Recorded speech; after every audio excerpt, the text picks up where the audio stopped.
یہی ہو جائے نا اگر کہ یہ زندگی اچھی گزر جائے جو ہے تو بس یہی ہماری جنت ہے۔ اچھا، زندگی کا اچھا ہونا ایک اور چیپٹر ہے، اور ضروریات زندگی کا اچھا ہونا یہ اور چیپٹر ہے۔ ہر انسان خوبصورت زندگی گزار سکتا ہے، لیکن ضروریات زندگی ہر انسان خوبصورت نہیں لے سکتا۔ نحن قسمنا بینہم معیشتہم، ہم نے تمہارے درمیان رزق کو تقسیم کیا ہے۔ یبسط الرزق لمن یشاء ویقدر، کسی کو زیادہ دیتے ہیں، کسی کو کم دیتے ہیں۔ جنوری فروری ہمارا چلے کی جماعت تھی افریقہ کے 8 ملک، ہزاروں سال پرانی زندگی دیکھ کے آئے ہیں۔ وہاں ایک دن گزارنا مشکل تھا، وہ نسل در نسل آباد ہیں، اور شاید ہم سے زیادہ خوش ہوں گے وہ۔ تو آسائش، سہولت، ضروریات زندگی ہر ایک کے لیے برابر نہیں ہو سکتی، لیکن زندگی خوبصورت ہر انسان گزار سکتا۔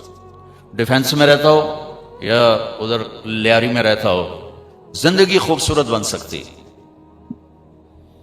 وہ جو میں 8 ملک دیکھ کر آئی ہوں افریقہ کے، ان میں رہتا ہو، یا ابھی میں انگلینڈ سے ہو کے آ رہا ہوں، 2 ہفتے کا میرا سفر تھا، وہیں سے سیدھا آپ کے پاس آ رہا ہوں، یا انگلینڈ کی زندگی ہو، زندگی کو خوبصورت بنانا ہر مرد عورت کے لیے برابر اسباب ہے۔ ضروریات زندگی کسی کی زیادہ، کسی کی کم۔ زندگی خوبصورت بنتی ہے اللہ اور اس کے رسول کے سامنے سر جھکانے سے۔ لَقَدْ كَانَ لَكُمْ فِي رَسُولِ اللَّهِ أُسْوَةٌ حَسَنَةٌ لِمَنْ كَانَ يَرْجُو اللَّهَ وَالْيَوْمَ الْآخِرَ وَذَكَرَ اللَّهَ كَثِيرًا۔ اللہ تعالیٰ نے بڑی خوبصورت بات فرمائی۔ اللہ یوں بھی کہہ سکتے تھے کہ میرے نبی تمہارے لیے مکمل زندگی لائے ہیں۔ مکمل کا لفظ ہیوی بنتا ہے، مکمل پتہ نہیں کر سکی یا نہ کر سکی، پتہ نہیں ہوئے نہ ہوئے، تو میرے اللہ نے کہا میرے نبی تمہارے لیے بڑی خوبصورت زندگی لائے ہیں، اور خوبصورتی کی طرف دل کھنچتا ہے، خوبصورتی کی طرف دل کھنچتا ہے۔ یہ فانوس بڑے خوبصورت لگے ہوئے ہیں، تو ان کو دیکھ کے اپنے آپ دل خوش ہوتا ہے۔ ہر خوبصورت چیز کی طرف دل کھنچتا ہے، وہ آواز ہو، وہ کلام ہو، وہ تحریر ہو، وہ کوئی منظر ہو، وہ کوئی شکل و صورت ہو، وہ کپڑا ہو، وہ زیور ہو، گھر ہو، گاڑی ہو، ہر خوبصورت چیز کی طرف دل کھنچتا ہے۔ تو میرے اللہ نے کہا میرے نبی تمہارے لیے بہت خوبصورت زندگی لائے۔ کائنات میں کوئی مرد عورت اگر زندگی خوبصورت بنانا چاہتا ہے تو اسے اللہ کے محبوب صلی اللہ تعالی علیہ وسلم کے پیچھے چلنا پڑے گا۔ اور پیسے سے آپ زندگی کی ضرورتوں کو خوبصورت بنا لیں گے، آپ اچھی گاڑی لے لیں گے، اچھا گھر بنا لیں گے، اچھے کپڑے پہن لیں گے،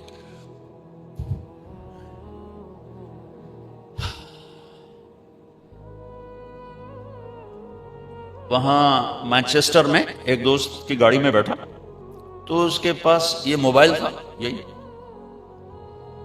یہ موبائل، تو میں نے ایسے اٹھا لیا تو مجھے لگا جیسے یہ پیچھے سونا لگا ہوا ہے، مجھے ایسے لگا کہ سونا ہے، اور ایسے ہیرے لگے ہوئے تھے چھوٹے چھوٹے۔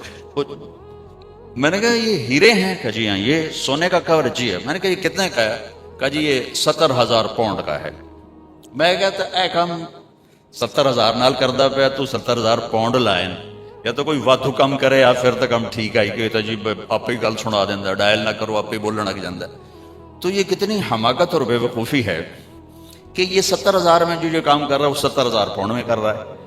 تو یہ انسان یہ کر سکتا ہے، یہ ہو سکتا ہے کہ وہ اعلیٰ درجے کی چیزیں جمع کر لے، لیکن وہ زندگی خوبصورت بن جائے یہ اس موبائل سے نہیں ہوگی، اس عالیشان گھر سے نہیں ہوگی، وہ صرف جناب رسول اللہ صلی اللہ تعالی علیہ وسلم کے پیچھے چلنے سے ہوگی کہ کائنات کی سب سے حسین زندگی میرے نبی لائے۔ سب سے حسین ذات تھے آپ، اللہ نے ایسا خوبصورت کوئی نہیں بنایا۔ جب آپ جا رہے تھے نا، یا ٹیشو پیپر تو دے وجہ، جب آپ جا رہے تھے نا، یا یہ رومال دے دو، حج اس میں ہجرت کے سفر میں جا رہے تھے جب آپ، تو بس ٹھیک یہ رہا۔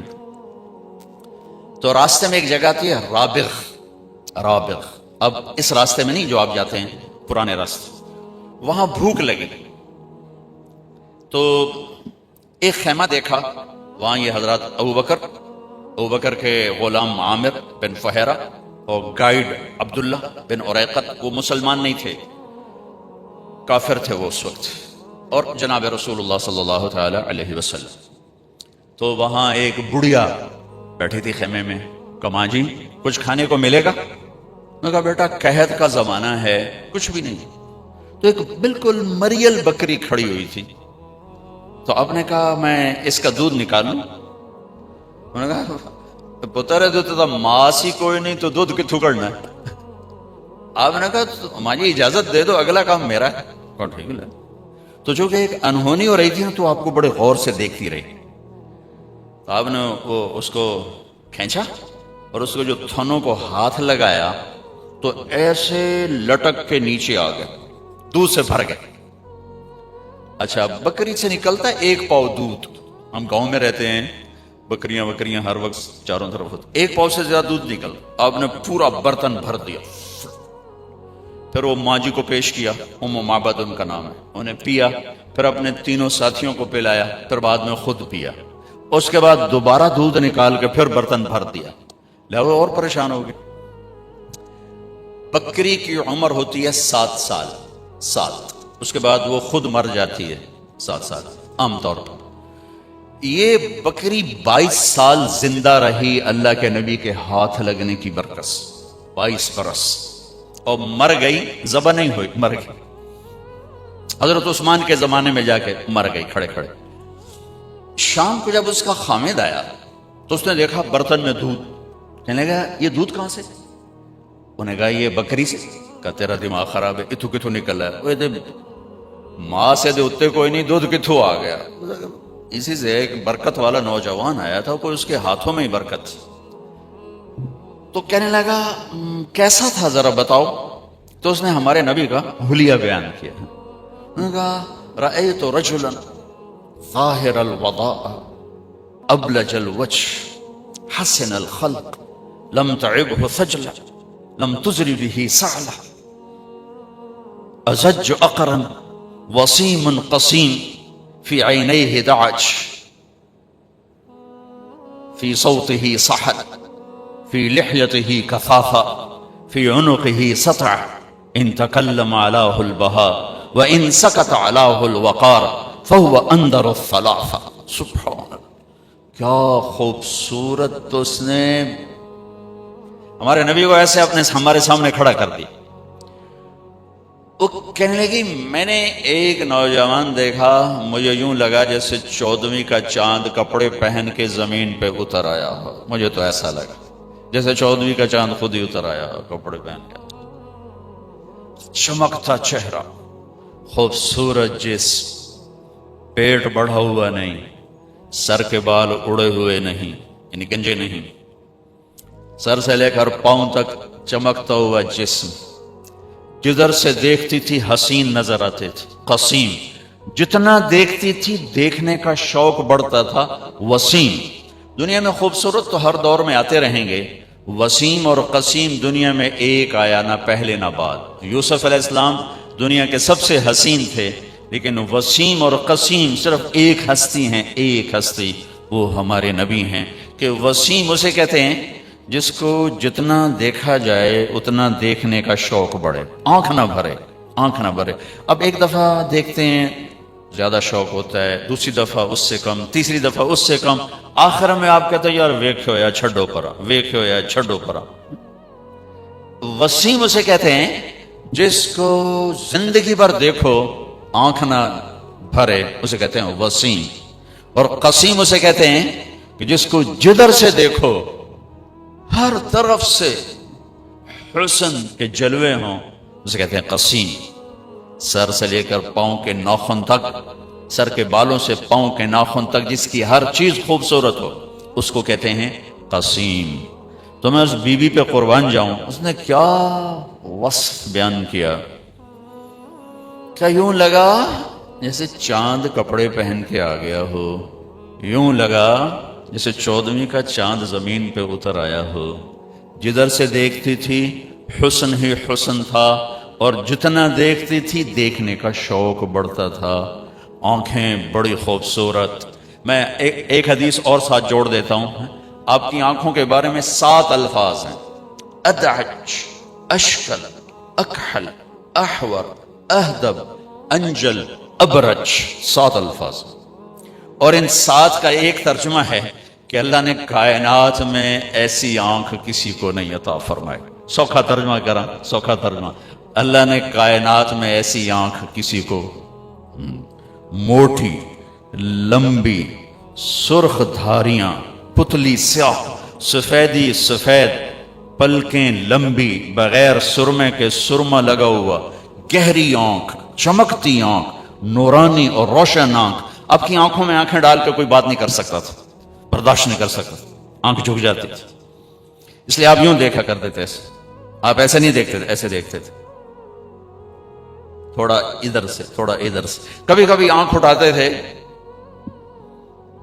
ہمارے نبی کیسے حیا والے تھے، مردوں میں بھی آنکھ نہیں اٹھاتے تھے، اتنی حیا تھی۔ عورت تو بڑی دور کی بات، مردوں میں بھی حیا کی وجہ سے آنکھ بھر کے نہیں دیکھتے۔ کبھی کبھی آپ کی جب آنکھ اٹھتی تھی تو پھر سارے صحابہ ایسے ہو جاتے تھے، آپ کو کوئی دیکھ نہیں سکتا تھا۔ صرف 2 آدمی آپ کو دیکھ سکتے تھے، ایک ابو بکر اور ایک عمر، بس باقی کوئی نہیں دیکھ سکتا تھا۔ تو وہ بیوی کہنے لگی کیا خوبصورت آنکھ تھی، اور بھویں لمبی گول کمان کی طرح، من غیر قرن، یہاں بال نہیں تھے، یہاں بال نہیں تھے۔ فی صوتہ سحر، آواز میں ایک جادو تھا، کشش، روح، نغمہ تھا آواز میں۔ یہ ساری آواز کی کوالٹیز، آواز میں روب ہو تو نغمہ نہیں رہتا، نغمہ ہو تو روب نہیں رہتا ہے۔ ٹھیک ہے، میرے نبی کی آواز میں نغمہ بھی تھا، روب بھی تھا، کشش بھی تھی، جادو بھی تھا۔ ایک دفعہ نا طفیل بن عامر دوسی ہیں، قبیلہ دوس کے سردار تھے، وہ آئے مکہ، تو ان کو مکے والوں نے کہا ایک ہماری قوم کا نوجوان ہے، وہ بہت بڑا جادوگر ہے، جو اس کی سنتا ہے اسی کا ہو جاتا ہے، باپ دادے کو چھوڑ دیتا ہے، لہذا ایک کام کرنا، جب تک مکے میں رہو نا وہ دی گل نہ پیا سنی، نہیں تو تیرے چاروں خانے نکل جانے۔ وہ کہنے کہ میں ایسا ڈرا کہ میں نے کانوں میں روئی ڈال دی، میں کہا میں سندا ہی کوئی روئی ڈال دی۔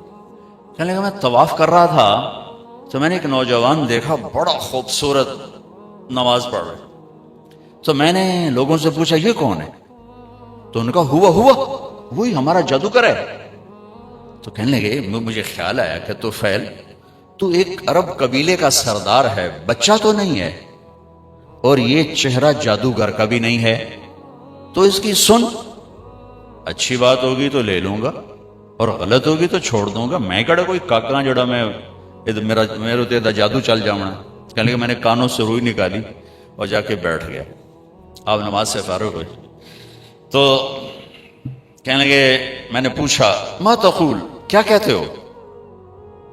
تو آپ نے کہا ان الحمد للہ احمدہ واستعینہ واؤمن بہ واتوکل علیہ من یہدہ اللہ فلا مضل لہ ومن یضللہ فلا ہادی لہ۔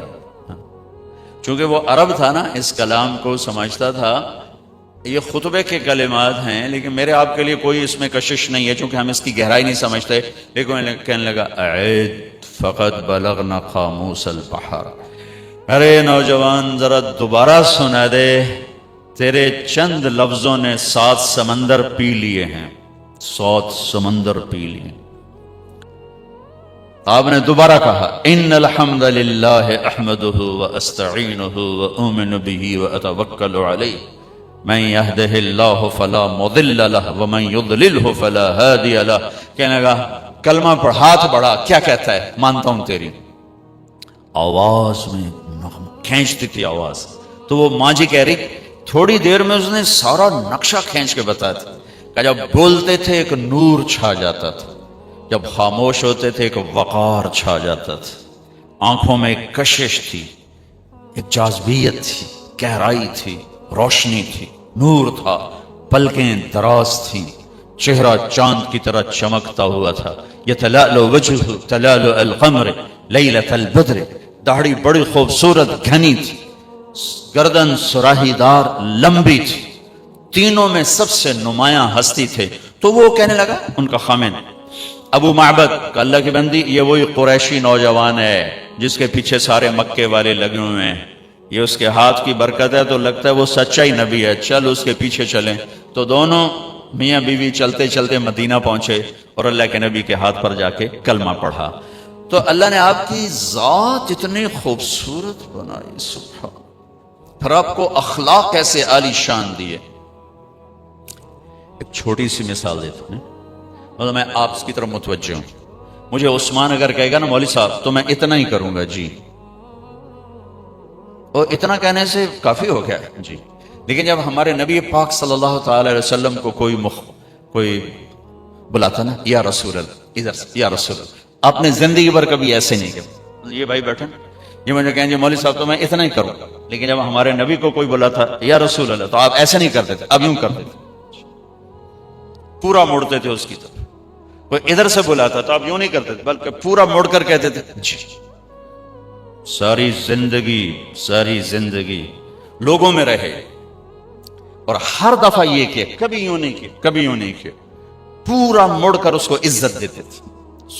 زندگی بھر کسی کو ایسے نہیں کیا، کبھی بلانا پڑا دور آدمی بیٹھا ایسے نہیں کیا، پورے ہاتھ کا اشارہ ایسے کرتے. جو ہمارا اردو کا محاورہ بھی انگلی اٹھانا، آپ ایسے کرتے تھے، کبھی ایسے نہیں کیا. آپ کی محفل کتنی ہی لمبی ہو جاتی، کبھی پاؤں نہیں پھیلایا، چوکڑی مار کے بیٹھے رہتے، کبھی پاؤں نہیں پھیلایا. سب کو عزت دیتے تھے، سب کی طرف پوری توجہ رکھتے تھے. کوئی آپ سے ہاتھ ملاتا چھڑاتے نہیں تھے جب تک وہ نہیں چھوڑتا تھا. کوئی آپ سے بات، یہاں جی میں نے آپ سے بات کرنی، آپ ایسے ہو جاتے، جب تک وہ بولتا رہتا آپ ایسے بیٹھے رہتے. ادھر آ کے بیٹھا ہے یوں ہو جاتے تھے، ادھر بیٹھا یوں. زندگی بھر کسی کو ڈانٹا نہیں، کسی کو تھپڑ نہیں مارا، کسی کو چھڑی نہیں ماری. حنین کی جنگ میں شکست ہوگی پہلے، پھر بعد میں فتح ہوئی. تو صحابہ بھاگے. ایک صحابی کا بھاگتے بھاگتے اللہ کے نبی پر پاؤں آ گیا. بھاگ رہے تھے، اللہ کے نبی کے ہاتھ میں ایک چھڑی تھی چھوٹی سی، تو آپ نے اس کو سے چھڑی ماری. اوجعتنی، ارے تو نے مجھے تکلیف پہنچائی. ٹھیک، اچھا انہوں نے ویسٹ کوٹ نہیں پہنی ہوئی تھی، لوہے کی جیکٹ پہنی ہوئی تھی، زرہ لوہے کی زرہ پر تو تلوار نہیں اثر کرتی تھی، اس چوٹی کی اثر کرنا ہے. ٹھیک، لیکن ان کے کانوں میں آواز پڑ گئی کہ اللہ کے نبی نے کہا کہ تو نے مجھے تکلیف پہنچائی.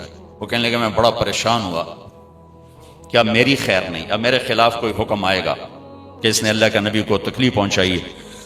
کہ ساری رات نیند نہیں آئی، اسی خوف میں کہ اب صبح کوئی نہ کوئی میرے خلاف وحی آئے گی. فجر کی نماز کے بعد اعلان ہوا جس کا پاؤں نبی کے پاؤں پر پڑا تھا وہ حاضر ہو جائے. میں کہا کوئی گل ہو گئی نا، ہوں تو جاونا ہے تو کوئی نہ کوئی اللہ دی طرف تیرے اتنے قانون آ جاونا ہے. کہ میں ایسے ہی کانپتا ہوا گیا.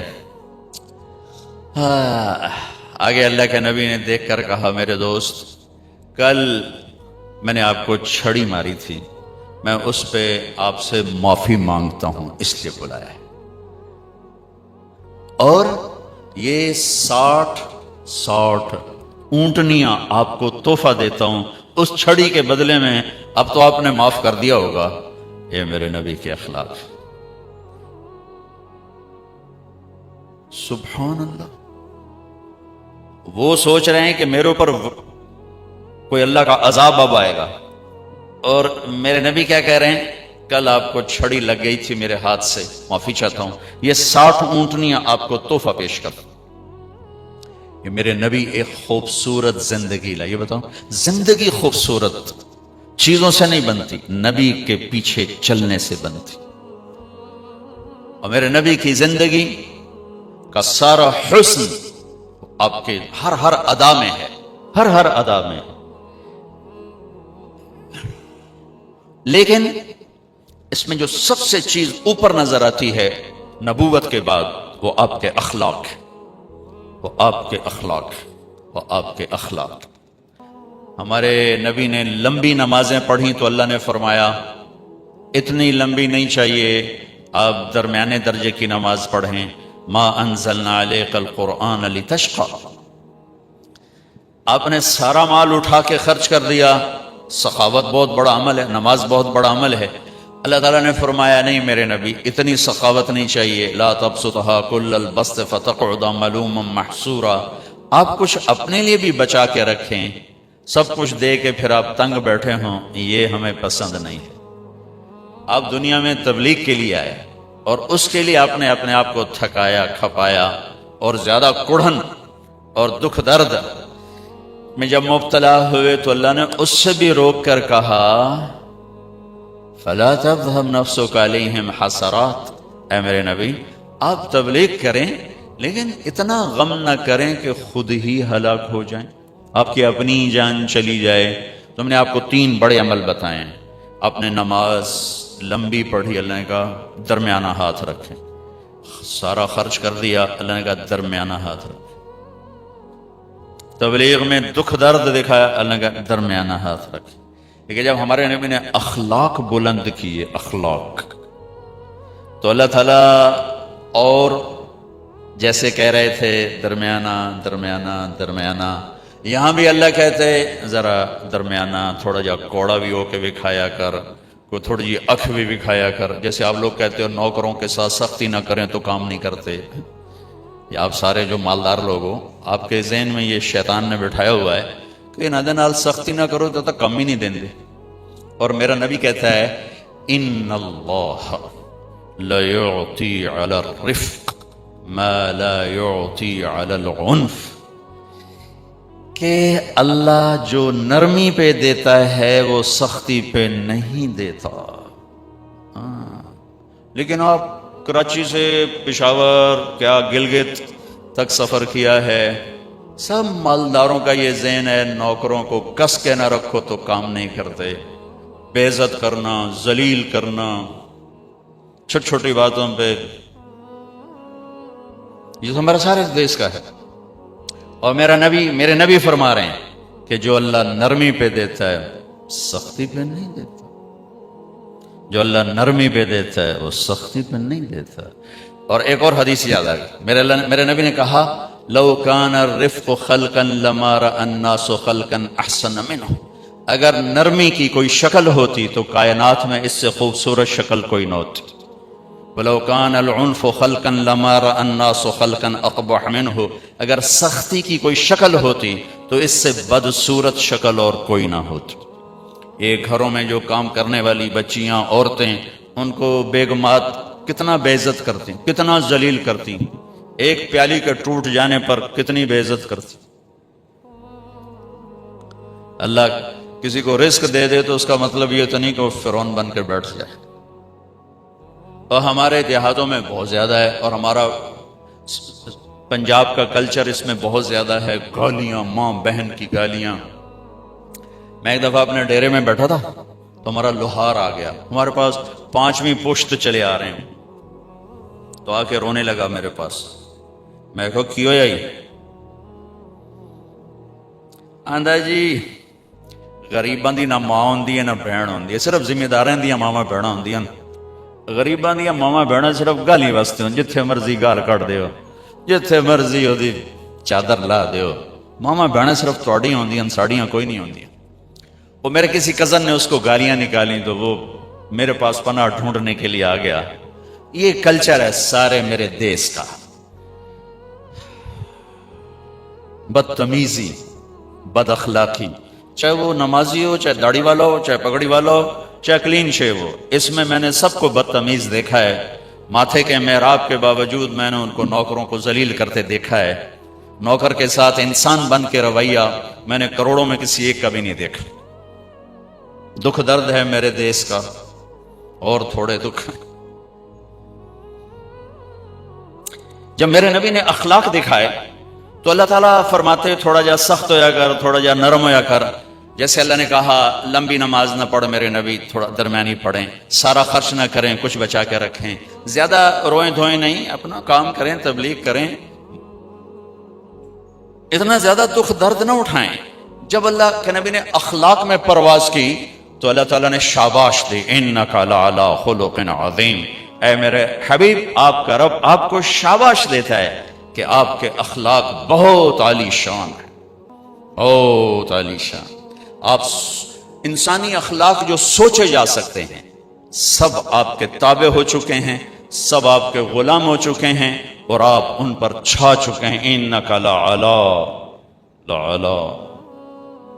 آپ چھا چکے ہیں سارے اخلاق پر۔ اور قسم اٹھائی قسم کے ساتھ، نون والقلم وما یسطرون، مجھے قسم ہے قلم اور اس کی تحریر کی، ما انت بنعمت ربک بمجنون وان لک لاجرا غیر ممنون وانک لعلی خلق عظیم۔ میرے حبیب آپ کا رب قسم اٹھا کے کہتا ہے سارے اخلاق آپ کے غلام بن چکے ہیں، آپ کے تابع ہو چکے۔ تو میرے بھائی بہنوں، زندگی کو خوبصورت بنانا ہے تو اپنے نبی والے اخلاق سیکھ۔ عبادات کا چیپٹر بہت چھوٹا سا ہے۔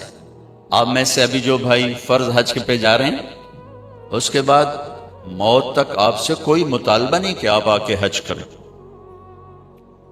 ایک دفعہ بس۔ زکوٰۃ حج پیسے والوں کے لیے ہے، غریبوں کے لیے نہیں ہے، اور زکوٰۃ پورے سال میں 2 منٹ کا کام ہے، جیب سے نکال کے اور حقدار کو دے دیا، ختم۔ یہ 15-20 دن کا حج کر کے ساری زندگی کی چھٹی، سال میں 1 دفعہ روزے 1 مہینہ، اور نماز 5 دفعہ۔ نماز میں معافی کوئی نہیں، باقی ہر چیز میں اللہ تعالیٰ نے گنجائش رکھی ہے۔ زکوٰۃ آج فرض ہوئی ہے، 1 مہینے بعد دے دو، ایک سال کے اندر جب دے دو۔ اس سال حج فرض ہو گیا ہے، زندگی میں کسی وقت کر لو، روزے میں بیمار ہو گئے ہو بعد میں رکھ لو، صرف ایک نماز میں اللہ نے کہا کہ یہ چھٹی نہیں ہے، اسے ہر حال میں ادا کرنا ہے، اس کی معافی نہیں۔ اس کو اللہ نے مضبوطی سے بیان فرمایا، اقیموا الصلاۃ وآتوا الزکاۃ، اقیموا الصلاۃ وآتوا الزکاۃ، 10 دفعہ قرآن میں آیا ہے نماز پڑھو زکوٰۃ دو، نماز پڑھو زکوٰۃ دو۔ لیکن 5 وقت کا کام ہے نا، 24 گھنٹے کا کام تو نہیں ہے۔ اہمیت کے لحاظ سے عبادات میں سب سے اعلیٰ درجہ نماز کا ہے، سب سے اعلیٰ درجہ نماز کا ہے، معافی کوئی نہیں۔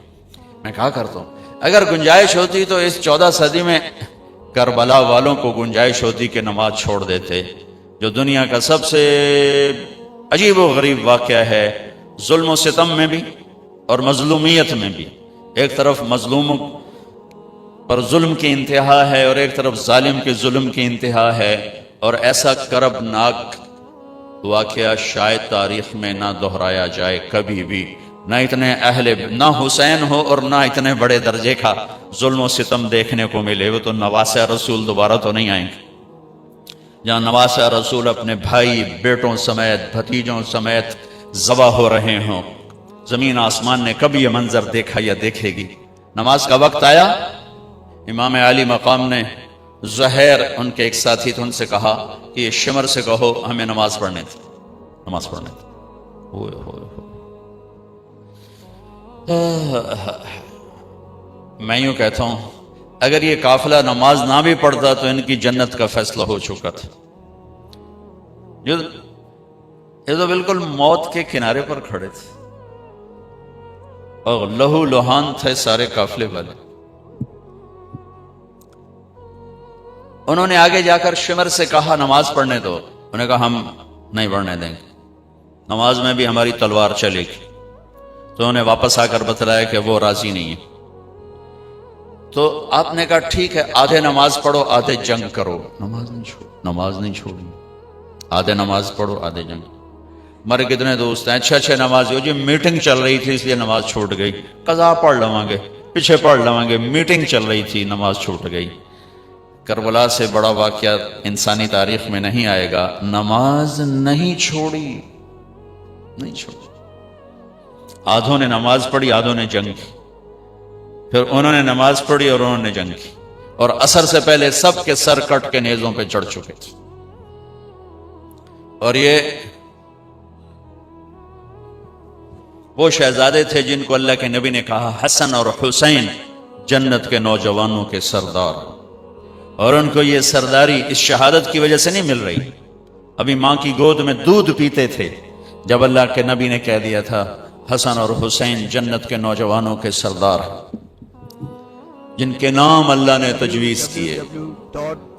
جب حسن پیدا ہوئے تو آپ نے حضرت علی سے پوچھا کیا نام رکھا ہے؟ ان کا جی حرب کہتے ہیں لڑاکا۔ آپ نے کہا نہیں، اس کا نام ہے حسن۔ پھر حسین پیدا ہوئے، آپ نے کہا کیا نام رکھا ہے؟ کہا جی حرب۔ کہا نہیں، اس کا نام ہے حسین۔ پھر آپ نے فرمایا کہ اللہ نے یہ دو نام میرے بچوں کے لیے رکھے ہوئے تھے، آج تک کسی کو یہ نام نہیں دیے گئے، پہلی دفعہ میری اولاد کو دیے جا رہے ہیں۔ حسن اور حسین جنت کے نوجوانوں کے سردار، اور عین شہادت کے وقت میں نماز نہیں چھوڑی، تو آپ لوگ میٹنگ کی وجہ سے نماز کیسے چھوڑ سکتے؟ یا میں میٹنگ کی وجہ سے نماز کیسے چھوڑ سکتا؟ یا ہماری مستورات گھر کے کام کاج کی وجہ سے نماز کیسے چھوڑ سکتی؟ یہ ایک ایسی چیز ہے جس میں اللہ نے کوئی گنجائش نہیں رکھی، اور ایسی نماز 14 صدی میں شاید ہی کسی نے پڑھی ہو جیسی اس قافلے نے پڑھ کے اللہ کو دکھا دی کہ زیر خنجر بھی یہ پیغام سنایا ہم۔ تو عبادات میں نماز کو مضبوطی سے بیان کیا گیا ہے، لیکن سارا مختصر چارٹ ہے، 5 نمازیں ہیں، 30 روزے ہیں، زکوٰۃ حج مالداروں پر ہے، لیکن جو اخلاق ہیں جس سے زندگی خوبصورت بنتی ہے۔ حج میں بھی اللہ نے جب پابندی لگائی لا رفث ولا فسوق ولا جدال، ابھی دیکھو احرام کے بعد اب بدتمیزی نہیں کرنی، گناہ نہیں کرنا، جھگڑا نہیں کرنا۔ عبادات کا ایک مطالبہ فاذکروا اللہ ذکرا کثیرا کذکرکم آباءکم او اشد ذکرا، ایک مطالبہ کہ احرام میں حج میں میرا ذکر کثرت سے کرنا۔ باقی جو اللہ نے سارا زور لگایا ہے کہ دیکھو بھائی کوئی بدتمیزی کا بول نہیں بولنا، لڑائی نہیں کرنی، کوئی بڑا گناہ نہیں کرنا۔ حج کو بھی خوبصورت بناؤ، اخلاق کے ساتھ، درگزر کے ساتھ، معاف کرنے کے ساتھ۔ معاف کرنے کی عادت ڈالیں گے تو حج خوبصورت بنے گا۔ ہمارے معاشرے میں ناراضگی کو ایسے پالا جاتا ہے جیسے ماں بچے کو پالتی ہے۔ ہم اپنے غصے کو، ہم اپنی ناراضگی کو ایسے پالتے ہیں جیسے ماں بچے کو پالتی۔ بیوی کو روکتے ہیں ادھر نہیں جانا، بچوں کو روکتے ہیں ادھر نہیں جانا، بیوی کہتی ہوں تسی ادھر نہیں جانا، میں لڑ کے آ گئی ہوں۔ اور ہماری بڑی چھوٹی چھوٹی لڑائیاں ہیں، بڑی چھوٹی چھوٹی لڑائیاں، بہت معمولی معمولی۔ اور یہ مکہ فتح ہو چکا ہے، اور 18 برس قتل کے منصوبے بنانے والے سامنے کھڑے ہیں، اور آپ نے ایک بول سے کہا جاؤ معاف کیا۔ بیٹی کے قتل کا سبب بننے والے حبار بن اسود، حضرت زینب کی سواری کو برچھا مارا، وہ گریں، زخمی ہوئیں، اسی زخم میں 8 برس اس کے درد اور تکلیف کو سہتے سہتے انتقال ہوا۔ وہ کلمہ پڑھنے آیا کہ جی معافی چاہتا ہوں کہ جو معاف کیا۔ ادھر بیٹی کے قتل کا جرم ہے اور ادھر آپ کا ظرف ہے جو معاف کیا۔ ہمارا فرد جرم کیا ہے؟ ہمیں شادی پہ نہیں بلایا، بس ہم نے تو بولنا ہی چھوڑ دیا، شادی پہ نہیں بلایا، بولنا چھوڑ دیا۔ ادھر فرد جرم کیا ہے؟ بیٹی کے موت کا سبب ہے، جاؤ معاف کیا۔ یہ عبداللہ بن ابی سرحہ ایمان لائے پھر مرتد ہو گئے، نبوت کے دعوے تک پہنچ گئے۔ قرآن کہنے لگے میرے اوپر بھی قرآن اترتا جیسے ان پر اترتا ہے، اتنے بڑے بڑے فرد جرم۔ اور حضرت عثمان ان کو لے کر آئے، جی یہ معافی مانگنا ہے، آپ نے جاؤ معاف کیا۔ ہماری فرد جرم کیا ہے؟ ہم نے رشتہ مانگا، ہمیں رشتہ ہی نہیں دیا، ہم نے بائیکاٹ کر دیا۔ میں بیمار تھا، میں نے پوچھنا ہی نہیں آیا، اسی پاس گالی مکا چھڑی۔ یہ ہماری لڑائیاں ہیں، یہ ہمارے گھروں کے جھگڑے ہیں۔ آپ نے عثمان بن ابی طلحہ سے کہا ذرا بیت اللہ تو کھول دے، میں نے نماز پڑھنی۔ تو وہ کہنے لگا جاؤ جاؤ تمہارے لیے کھول دو، یہ جب آپ مکے میں تھے۔ تو آپ نے کہا وہ کیا دن ہوگا جب یہ چابی میرے ہاتھ میں ہوگی، جسے چاہوں گا دوں گا۔ وہ کہنے لگا وہ دن کبھی نہیں آئے گا۔ مکہ فتح ہو گیا تو عثمان بن ابی طلحہ بھاگ گئے، کہ ابھی آج میری خیر کوئی نہیں۔ تو آپ نے حضرت علی سے فرمایا جاؤ اسے پکڑ کے لاؤ۔ حضرت علی رضی اللہ تعالیٰ عنہ پکڑ کے لائے، چابی بھی اور وہ بھی، اور ایسے کھڑے ہوئے، چابی آپ نے ایسے، لمبی چابی میں نے دیکھی ہوئی، لمبی چابی۔ تو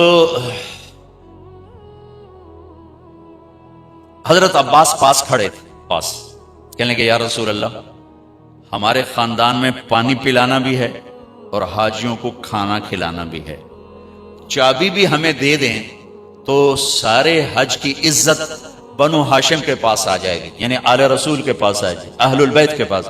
اب یہ کوئی دنیاوی منصب نہیں تھا، دینی منصب تھا، خدمت کا تھا، تو ایک اچھی چیز تھی میرے خاندان میں آ جائے، ٹھیک ہے۔ اور کہنے والے چچا ہیں، اور آگے سامنے وہ کھڑا ہے جس نے بے عزت کیا تھا، یا رسول اللہ یہ چابی ہمیں دے دیں، ہمارے خاندان میں سقایا بھی ہو گیا، حجابہ بھی ہو گیا، چابی بھی ہو گئی، تو ہمیں دے دیں۔ تو آپ نے حضرت عباس کی نہیں سنی، عثمان یوں کھڑے ہوئے، آپ نے کہا عثمان، وہ ساری نہیں اٹھا رہا شرم کی وجہ سے، عثمان، تو نے ایسے دیکھا شرمندگی سے، آپ نے کہا یہ کیا ہے؟ یہ وہی چابی ہے جو میں نے تمہیں کہا تھا وہ کیا دن ہوگا جس دن یہ چابی میرے ہاتھ میں ہو، خود ہو خالدن طالد، تو نے تو میرے لیے دروازہ نہیں کھولا تھا، میں یہ چابی تیرے ہاتھ میں دے رہا ہوں، قیامت تک تیری اولاد میں رہے گی، باہر نہیں نکلی۔ ہائے ہائے ہائے، واہ یا رسول اللہ۔ چھوٹی چھوٹی باتوں پہ انسان ذبح ہو رہے ہیں، طلاقیں ہو رہی ہیں، سگے بہن بھائی آپس میں ٹوٹ رہے ہیں، ماں باپ اولاد نفرت کا شکار ہیں، پڑوسی پارٹنر آگ لگی ہوئی ہے، میرے پیسے مار لیے بائی کاٹ، میں نے رشتہ مانگا بائی کاٹ، میرے سلام کا جواب نہیں دیا بائی کاٹ، مجھے پوچھنے نہیں آیا بائی کاٹ، مجھے شادی پہ نہیں بلایا بائی کاٹ، ہم سے مشورہ نہیں لیا بائی کاٹ۔ یہ میری آپ کی لڑائیاں ہیں، اور ایسی ہیں کہ نفرتوں کی آگ بھڑک اٹھی ہے، آسمان کا پانی بھی بجھانے میں ناکام ہو رہا ہے۔ کیا میرے نبی نے معاف کر کے دکھایا۔ اور آپ مکے کا کفر دیکھیں، مکے کا کفر، آخری نبی سے ٹکر لی، اتنا بڑا کفر تھا، آخری نبی سے ٹکر لی، معجزے دیکھے، یوں اشارہ کیا، چاند کے 2 ٹکڑے ہو گئے، کہنے لگے چاند پہ جادو کر دیا، نہیں کلمہ پڑھا۔ آپ نے ایک بکری کی دستی پکائی، ایک بکری کی دستی کتنی ہوگی؟ 2 کلو، 40 آدمیوں نے کھانا کھایا اور ایک بوٹی کم نہیں ہوئی، اسی طرح ہانڈی بھری ہوئی، سالن اسی طرح، اور 40 آدمی کھانا کھا گئے۔ 3 دن مسلسل آپ نے ایسا کر کے دکھایا، کہنے لگے کھانے پہ جادو کر دیا۔ قدم قدم پہ معجزے دیکھے، انکار انکار انکار، بدر میں فرشتوں کو اترتے دیکھا، انکار، خندق میں ہوا نے ان کے خیمے اکھاڑ دی، انکار، 10,000 کا لشکر مکے میں داخل ہوا، انکار۔ جو سب سے زیادہ دشمنی میں آگے تھے ابو سفیان رضی اللہ تعالیٰ عنہ، جو بعد میں کلمہ پڑھا، ٹھیک۔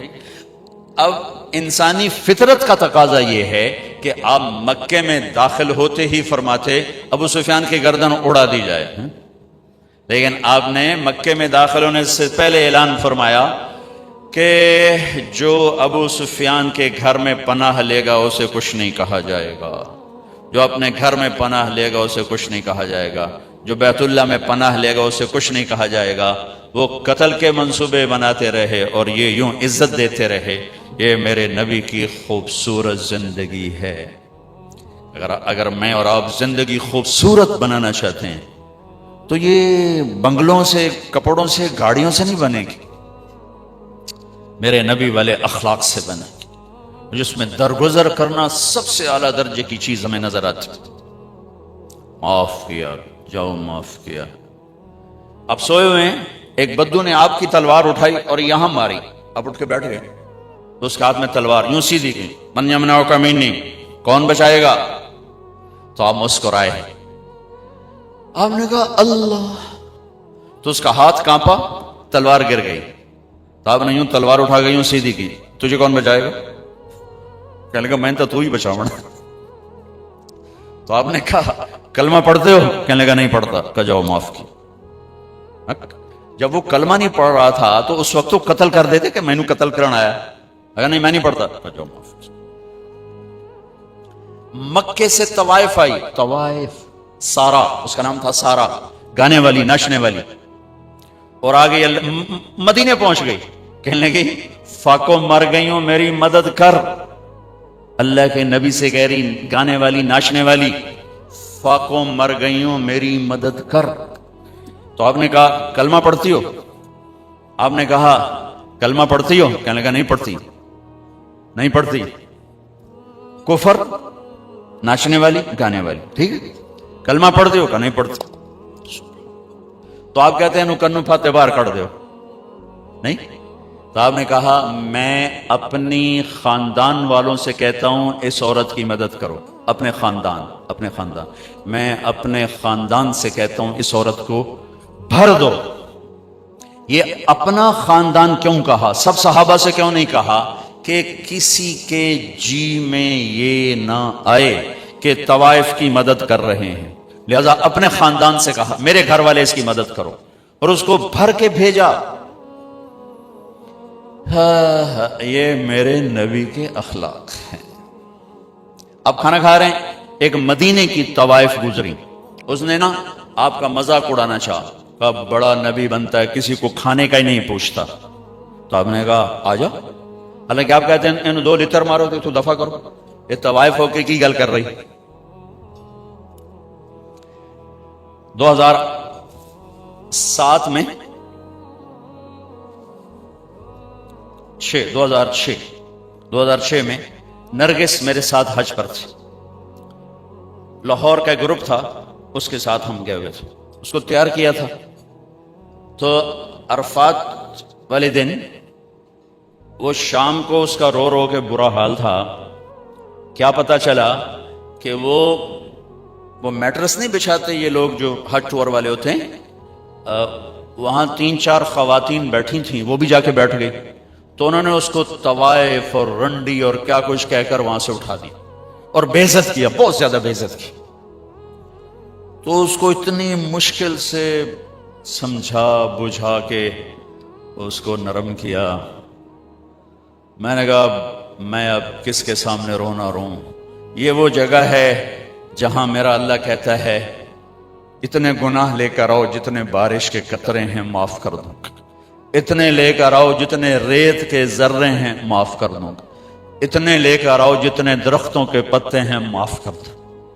ایک طوائف کے پاس اتنے گناہ تو نہیں ہیں کہ وہ بارش کے قطروں سے زیادہ ہو جائیں، یا ریت کے ذروں سے بڑھ جائیں، یا درختوں کے پتوں سے بڑھ جائیں. لیکن نفرت نفرت نفرت نفرت انسان ہی نہیں سمجھتا. ایک ہوتا ہے پیسے کا تکبر، وہ بھی بڑا خوفناک ہے. ایک ہوتا ہے نیکی کا تکبر، یہ پیسے سے زیادہ خوفناک ہے. میری گل ذرا کان کھول کے سنیں آجے. ایک پیسے کا تکبر ہے، یہ بھی بڑی بھڑی شے ہے، لیکن نیکی کا تکبر اس سے بھی زیادہ ہوتا ہے. یہ آدمی کو ایسے ہی گراتا ہے اللہ کی نظروں سے جیسے بڑے بڑے گناہوں سے انسان اللہ کی نظروں سے گرتا. اس کا یہ میں نے آپ کو نمونہ دکھایا کہ اٹھ جائے یہاں سے. طوائف ناچنے والی، وہ تو توبہ کرنے گئی تھی وہ، اور اس نے کی توبہ، گھر بیٹھ گئی.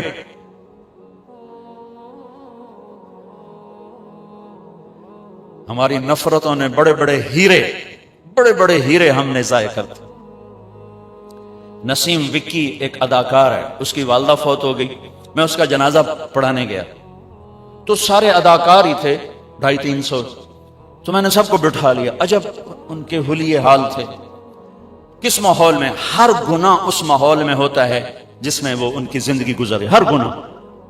میں نے ان سے کوئی 20-25 منٹ بات کی. میں نے اتنا کسی کو روتے نہیں دیکھا جتنا وہ نوجوان روئے. ہچکیوں. میں نے تھوڑی اللہ کے نبی کی وفات بیان کی، حضرت علی مقام امام حسین کی تھوڑی سی سیرت بیان کی. ایک نوجوان ایسا تڑپ کے روتا تھا، اس نے میں اب رو رہا ہوں. اور جنازے کے بعد میں گاڑی میں بیٹھا اور ریمنڈ تک میں روتا ہی گیا کہ کیسے کیسے ہیرے ہماری نفرتوں نے تباہ کر دیا. کنجر کنجر کنجر، رنڈی طوائف طوائف.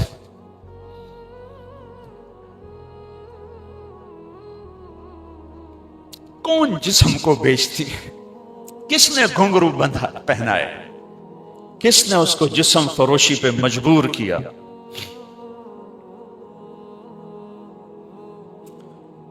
یہ کوئی عورت کی فطرت تھوڑا ہی ہے کہ اپنا جسم بیچنے کے لیے منڈی میں آ جائے. اپنے جسم کی نمائش کے لیے گھنگرو باندھے. یہ تو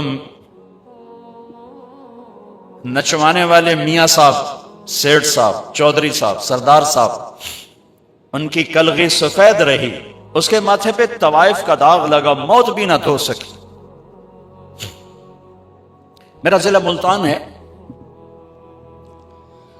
1818 میں رنجیت سنگھ نے ملتان فتح کیا تھا، مظفر خان سے حکومت چھینی، شہید ہوئی. تو اس نے 3 بازار حسن بنائے، ایک ملتان میں، ایک کیروڑ پکا میں، ایک تلمبا. تلمبا میرا ہوم ٹاؤن ہے، میرے گاؤں سے 3 کلومیٹر. آج سے کوئی 10 سال پہلے میں نے وہاں، مجھے خیال آیا کہ یہ اگر قیامت کے دن انہوں نے گریبان پکڑ لیا کہ ساری دنیا میں تبلیغ کی اور ہمیں آ کے نہ بتایا تو ہم تو مارے گئے. وہاں طوائفوں سے ملنا شروع کیا، ان کو کبھی گھر بلایا، کبھی ان کے پاس. جب پہلی دفعہ ان سے ملاقات ہوئی تو ہمارے ایک ساتھی نے کہا، بیٹیو ہم آپ پہ عزت کی چادر ڈالنے آئے ہیں. ایک چھوٹا سا جملہ ہے، ایک جملہ ہے، ہم آپ پہ عزت کی چادر ڈالنے آئے ہیں.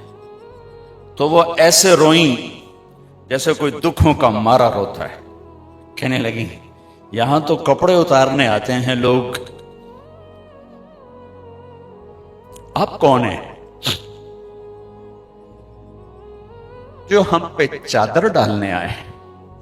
یہاں تو لوگ کپڑے اتارنے آتے ہیں. کپڑے اتارنے والے اسی طرح میاں صاحب ہیں، ان کی عزت میں کوئی فرق نہیں آیا، وہ طوائف بن گئی.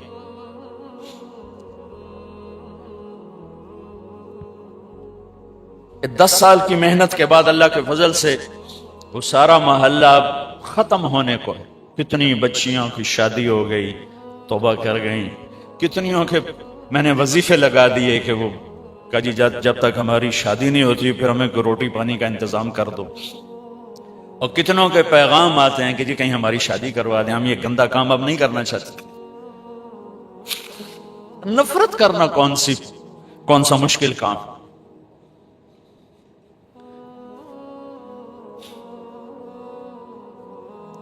وہ طوائف کہنے لگی یہ کیسا نبی ہے جو کسی کو پوچھتا ہی نہیں. آپ نے کہا آجا، تو بھی آجا، بٹھا لی. وہ تو آپ کو غصہ دلانا چاہتی تھی. کہنے لگی میں ایسے نہیں کھاؤں گی، جو تیرے منہ میں ہے وہ نکال کے مجھے کھلا. اور ہماری پنجابی کی مثال ہے کبا، سمجھتے ہیں کبڑا، کبے نو لت لگی وہ سدھا ہو گیا، ان کے سے لت ماری وہ سدھا ہو گیا. اس نے تو اللہ کے نبی کا مذاق اڑایا، وہ اس کو سیدھا پڑ گیا.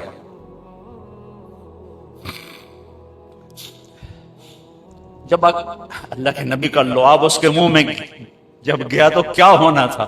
جو ہی آپ کے منہ کا نوالا اس کے منہ میں گیا، اس نے وہیں کلمہ پڑھ لیا اور مدینے کی حیادار پاک دامن عورت بن گئی. میرے بھائی بہنوں، زندگی کی خوبصورتی حج سے نہیں ہوگی، نماز سے نہیں ہوگی، روزے سے نہیں ہوگی، ذکر و تلاوت سے نہیں ہوگی. ہاں یہ ہماری فاؤنڈیشن ہے، ہماری بنیاد بنے گی. بنیاد کے بغیر عمارت نہیں بنتی. اگر زندگی کو خوبصورت بنانا ہے، اس میں حج بھی ایک عمل ہے، تو اپنے اخلاق خوبصورت، نبی والے اخلاق سیکھیں. آپ کا گھر خوبصورت، آپ کا زندگی کا سفر خوبصورت، آپ کی اولاد آپ سے خوش، آپ اپنی اولاد سے، آپ کی بیوی آپ کو دعائیں دے گی، آپ اپنی بیوی کو دعائیں دیں گے. اگر نبی والے اخلاق زندہ ہو جائیں تو ساری زندگی میں بہار آ جائے، بہار آ جائے. محل میں رہ کر بھی مزہ ہے، جھونپڑے میں رہ کر بھی مزہ ہے. کیونکہ زندگی احساسات کو کہتے ہیں، کپڑوں زیور کو زندگی نہیں کہتے. جب احساسات ٹوٹتے ہیں پھر کوئی چیز خوش نہیں کرتی. 100 بار چمن مہکا، 100 بار بہار آئی، دنیا کی وہی رونق، دل کی وہی تنہائی. دنیا کی محفلوں سے اکتا گیا ہوں یا رب، کیا لطف انجمن کا جب دل ہی بجھ گیا. اور دل جو بجھتا ہے وہ جب رویے غلط ہوتے ہیں اس سے دل بجھتا، زبان کے سخت بول، بدتمیزی، معاف نہ کرنا، درگزر نہ کرنا، طنز، یہ زندگی کو ویران کر دیتے۔ تو میری آپ سب سے گزارش ہے، میں نے صرف حج سے متعلق بات نہیں کی، پوری زندگی سے متعلق بات کی ہے کہ اگر میں، آپ یا ہماری مستورات مائیں بہنیں بیٹیاں اگر یہ اپنی زندگی میں خوبصورتی دیکھنا چاہتی ہیں، ایک جسم کی خوبصورتی ہے جس کو جتنا بچا لیں بڑھاپا کھا جائے گا یا موت کھا جائے گی، نہیں بچ سکتا، لیکن ایک اخلاق کی خوبصورتی، ایک زندگی کی خوبصورتی ہے، وہ جتنے آپ کے اخلاق بڑھیں گے آپ کی زندگی خوبصورت ہوتی جائے گی، خوبصورت ہوتی جائے گی، حسین ہوتی جائے گی، آپ اللہ کی بارگاہ میں بھی جگہ پا لیں گے اور لوگوں کے دلوں میں بھی جگہ پا لیں گے کہ ایک میٹھے بول پر آپ دل خرید سکتے ہیں اور ایک کڑوے بول پر ساری زندگی کی محبتوں کو آگ لگ جاتی، کیونکہ تعلق بنتے بنتے بنتا ہے، توڑنے کے لیے تو ایک بولی کافی ہوتی، ایک بولی کافی ہوتی۔ اللہ تعالیٰ نے قرآن میں دل کو شیشے سے تشبیہ